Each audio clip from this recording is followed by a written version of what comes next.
আমি যদি কোনো একটা ধর্মগ্রন্থকে সঠিক বলে মেনে নিতে চাই, সেটা কিভাবে নিরপেক্ষভাবে কোনটাকে সঠিক বলে মেনে নিব এবং কেন মেনে নিব? খুবই গুরুত্বপূর্ণ এবং খুবই প্রয়োজনীয় প্রশ্ন করেছেন আমাদের এই ভাই। আমি প্রথমে তাকে ধন্যবাদ জানাই তার প্রশ্নটি আমাদের কাছে উপস্থাপন করবার জন্য।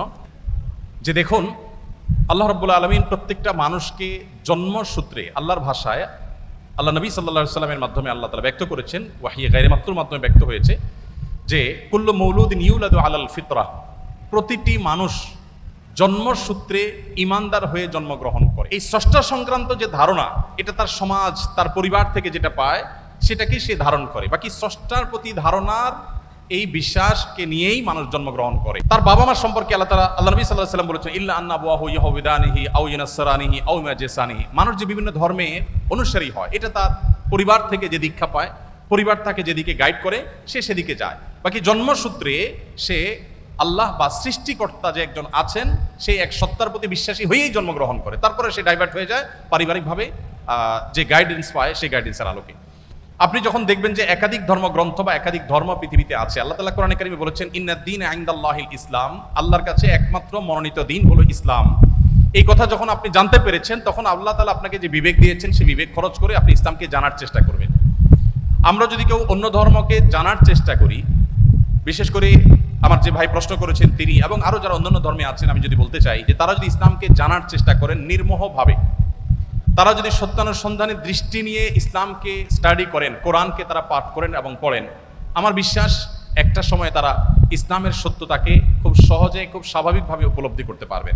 যেহেতু তিনি একজন সৃষ্টিকর্তায় বিশ্বাস করেন, অতএব সৃষ্টিকর্তার কাছে তার আকুতি থাকা উচিত, প্রার্থনা থাকা উচিত, হে মহান সৃষ্টিকর্তা, আপনি আমাকে গাইড করেন এবং নিজের বিবেক বুদ্ধি সবগুলোকে উন্মুক্তভাবে তিনি ব্যবহার করে তিনি কোরআনকে, আল্লাহর দ্বীনকে তিনি বোঝার চেষ্টা করা দরকার। এটা যে কোনো ধরনের মানুষের জন্য প্রযোজ্য যে আপনি পারিবারিকভাবে যে দ্বীন পেয়েছেন সেই দ্বীনকে আপনি রপ্ত করেন, বুঝেন। এর পাশাপাশি আরও যে সমস্ত বিষয় আছে সেগুলো ওলামায়ে কেরামের তত্ত্বাবধানে, বিশেষ করে মুসলমান হলে নির্দিষ্ট শর্তে আপনি অন্য ধর্মের গ্রন্থ পড়তে আপনাকে ইসলাম নিষেধ করে না, বিশেষ করে যখন আপনার সেই জায়গাগুলোতে যাওয়ার মতো, বিচরণ করার মতো যথেষ্ট পুঁজি আপনার কাছে। ধর্মাবলম্বী ভাই যারা আছেন তাদেরকে আমরা বলবো যে কোরআন আপনারা নির্মোহভাবে একটু পড়ার চেষ্টা করুন।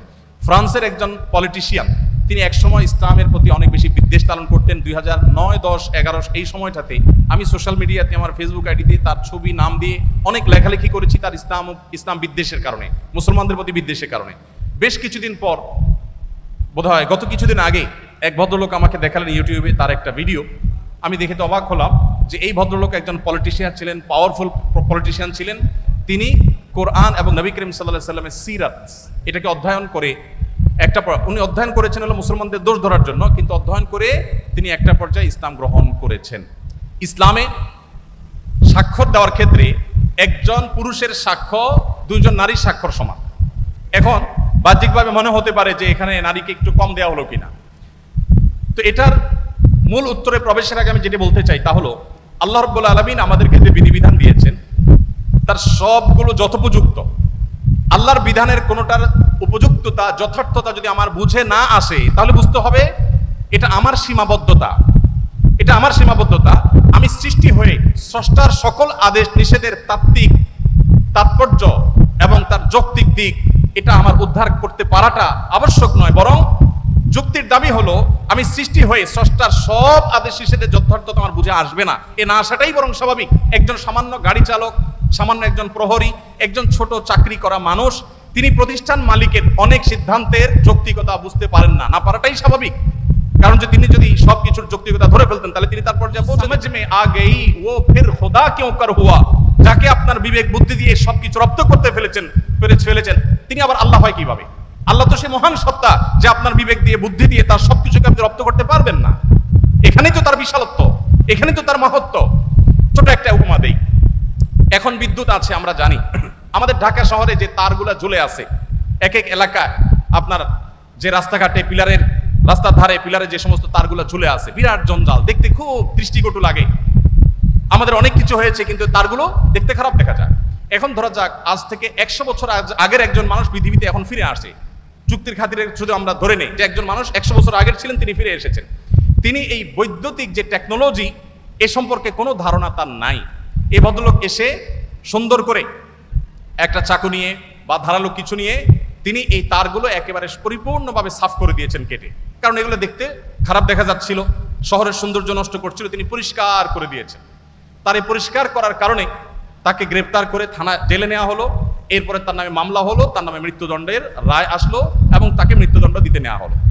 এই লোক যদি বলে যে আমাকে মৃত্যুদণ্ড দেওয়ার কি যৌক্তিকতা থাকতে পারে বলো, আমাকে মৃত্যুদণ্ড কেন দিতে হবে? যদি বলা হয় যে তোমার এই তার কাটার কারণে বহু হসপিটালে লাইফ সাপোর্টে থাকা রোগী মারা গেছে, তোমার এই তার কাটার কারণে বহু ক্ষয়ক্ষতি হয়েছে, এই জন্য তোমাকে শাস্তি দিতে হবে, এই যুক্তি দিয়ে তাকে বোঝানো যাবে বলেন? 100 বছর আগের মানুষ পৃথিবীতে আজকে আসছে, সে বিদ্যুৎ সম্পর্কে কোনো ধারণা নেই, দেখেও নেই কিছু। এই লোককে যতই যুক্তি দিয়ে বোঝানো হোক যে তোমার সামান্য এই তার কাটার কারণে অনেক ক্ষতি হয়ে গেছে, এটা কি সে বুঝবে? বুঝবে না। আমরা যে এক জায়গায় সুইচ দিলে আরেক জায়গায় ফ্যান ঘোরা শুরু হয়, এখন তো আপনার কমান্ডে অর্ডার করা যায়। এই যে ওয়ালে সুইচ দিলে ফ্যান জ্বলে, ফ্যান ঘুরে, আবার সুইচ বন্ধ করলে ফ্যান থেমে যায়, এই টেকনোলজি যিনি জানেন না, এরকম 200 বছর আগে, 150 বছর আগের, 100 বছর আগের মানুষ যদি পৃথিবীতে আজকে এসে তাকে যদি বোঝানো হয় যে এটা টিপ দিলে এটা ঘুরবে, সে বলবে ইয়ার কি মারো না, এটা কিভাবে সম্ভব? তো মানুষের টেকনোলজি সম্পর্কে ধারণা না থাকলে তার কাছে সেটা অযৌক্তিক মনে হয়, ইলজিক্যাল মনে হয়। তো যিনি টেকনোলজির সৃষ্টিকর্তা, আল্লাহর টেকনোলজি সম্পর্কে আপনার যদি আইডিয়া না থাকে, আপনি প্রশ্ন তুলবেন ভাই এটা কিভাবে সম্ভব?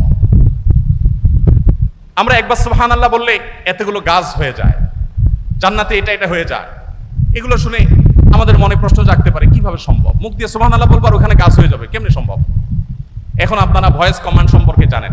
ভয়েস কমান্ড এমন ভাবে সেট করা সম্ভব যে এখান থেকে আপনি ভয়েস কমান্ড দিবেন, আরেক জায়গায় কাজ শুরু হয়ে যাবে। সম্ভব না? সম্ভব না। তো মানুষের টেকনোলজি যদি এই হয়, তাহলে আল্লাহর টেকনোলজি কি না হতে পারে? তো এই জন্য ভাইকে আমি প্রশ্ন উত্তরের প্রথমে বলতে চাই, আমি হয়তো একটা যুক্তি আপনাকে দিতে পারবো। সবচেয়ে বড় যুক্তি হলো আল্লাহ রাব্বুল আলামিন নির্দেশ করেছেন মেয়েদের 2 জনের সাক্ষ্য পুরুষদের 1 জনের সাক্ষ্যের সমান। এর পেছনে যুক্তিকতা কি, তাৎপর্য কি, যথার্থতা কি, আমার বুঝে আসুক আর না আসুক, এটাই সত্য, এটাই বাস্তবতা, এর নামই ঈমান। আর যদি বলেন যে আমার বুঝে আসলে আমি মানবো, না বুঝে আসলে মানবো না, তাহলে তো আল্লাহর প্রতি ঈমান আনলেন না। আপনার বুঝে একটা ব্যাপার হলো যে সাধারণত সাক্ষ্য দেওয়ার যে বিষয়গুলো ঘটে, এগুলো পুরুষরাই সাধারণত দেখে, মেয়েদের দেখার পসিবিলিটি কম থাকে। তারা থাকেন পর্দায়, তারা থাকেন বাসা বাড়িতে, তারা থাকেন নিজস্ব আঙ্গিনা, নিজস্ব আলোয়। পুরুষদের সাক্ষ্য দেওয়ার সম্ভাবনা এবং তাদের সাক্ষ্য দেওয়ার সুযোগ অনেক বেশি থাকে, নারীদের জন্য সেটা অনেক কঠিন থাকে। তারা থাকেন পর্দার মধ্যে, তাদের পর্দার মধ্যে থেকে সাক্ষ্য দেওয়ার জন্য সংশ্লিষ্ট বিষয়ে দেখা, প্রত্যক্ষ করা তুলনামূলকভাবে একটু কঠিন এবং সম্ভাবনা অনেক কম। হয়তো সেই কারণেই 2 জন নারীর সাক্ষ্যকে 1 জন পুরুষের সাক্ষ্যর সমান ধরা হয়েছে, ধর্তব্য করা হয়েছে। এর বাইরে আরো বহু যৌক্তিকতা বিভিন্ন গবেষকরা, বিশ্লেষকরা দিয়েছেন। আমি মূল সূত্র সেটাই বললাম যে আল্লাহ তাআলা যেটা বলেছেন এর চেয়ে যৌক্তিক আর কিছু হতে পারে।